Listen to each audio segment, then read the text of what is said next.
Okay, continuing on from the rebate, we're going to put in the set down now. And it's a number of ways of doing that, and it doesn't matter where you put it. Let me just swing around so my X and the Y is like that. We'll put the set down towards the back, the right corner. Doesn't matter, I just decided that. The size of it is 6 meters by 3 meters and somewhere back here. So what we can do, there's a couple of ways of doing it. One way is using the press pull. We had no success with that the other time, but we'll have another go in a minute. Let me just change my layering. Layers are over here in the 3D mode.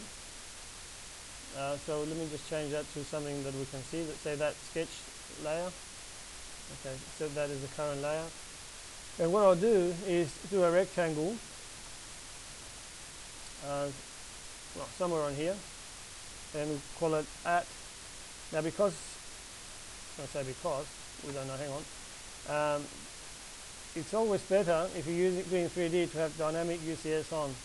Now in this case, my rectangle did land on top of the slab, so it's just so happened that the slab is actually at ground level already. If it was a bit higher or a different angle, it wouldn't actually start drawing on that slab. Okay, it was just quite coincidental that it did. Now let's do that again. So we go here. Now when we go over that now with that DUCS on, see how it's actually highlighting the area that it's going to draw on. If I go over here, it'll, let me just turn off the grid so you can actually see better. If I go over here, it'll should start drawing on this face, there, on that face, or on that face. So that does it automatically. So if I click somewhere on here, I know it'll be on that face somewhere. Don't know where exactly, but on there. At 6,000 in the X, comma 3,000 in the Y, and there it is, somewhere about there. Now you can place it accurately if you like from a particular corner, but it's not the aim of the game here. You can sort of move it normally from there to say a corner, say that corner, alright, like that, and you can then we'll just put it on 2D. Sometimes you have to always keep flicking back so you can actually pick things up. You can then move it, so I can move it from there, move it over. Now in the Y, I can put my ortho on, and I can go back 90 mil, say. I want it 90 millimeters away, and then I can say, well, I want it about 2,600 away from the other corner, something like that. Whatever number it might be. All right. Okay, so we've got it where we want it. Now we want to do a press pull. Hopefully, see what happens. All right. So let's go with a press pull,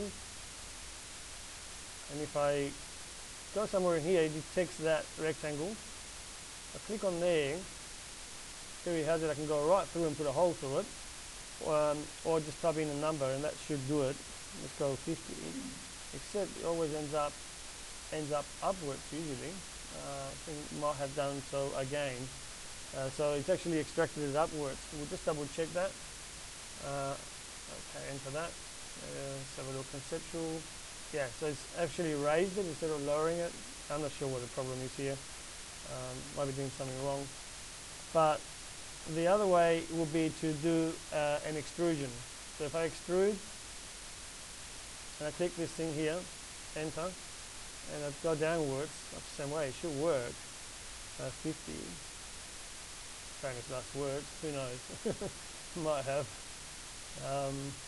No, again, we're not very happy with this. It went up, so there it is. Anyhow, we have the tools in front of us to sort it out. So let's just move, I highlighted that, press M for move. I should be able to move it 50 mil down, surely.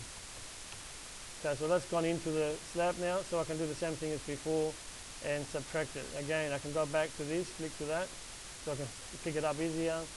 And let's go to solid and subtract from this one, enter, that one, enter. We should end up with an indentation there. There it is, okay? So that's done the set down. So that's the set down. We will continue on and do the mass properties on that in the next episode.